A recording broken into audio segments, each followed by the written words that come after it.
ಬಿಸ್ಮಿಲ್ಲಾಹಿರ್ ರಹಮಾನಿರ್ ರಹೀಮ್.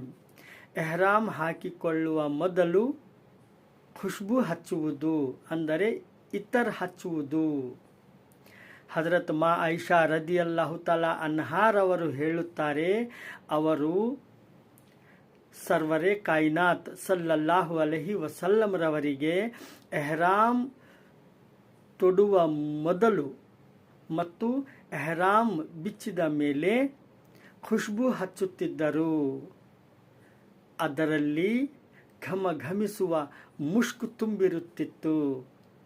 ಆದುದರಿಂದ ಸ್ನೇಹಿತರೆ, ಅಲ್ಲಾಹ್ ಸುಬ್ಹಾನಹು ವ ತಆಲಾ ನಮ್ಮೆಲ್ಲರಿಗೂ ಮತ್ತು ಪ್ರತಿ ಹಾಜಿಯವರಿಗೆ ಎಹ್ರಾಮ್ ಹಾಕಿಕೊಳ್ಳುವ ಮೊದಲು ಮತ್ತು ಎಹ್ರಾಮ್ ತೆಗೆದ ಮೇಲೆ ಖುಷ್ಬು ಹಚ್ಚುವ ತೌಫೀಕು ಕೊಡಲೆಂದು ಅಲ್ಲಾಹನಲ್ಲಿ ಬೇಡಿಕೊಳ್ಳೋಣ.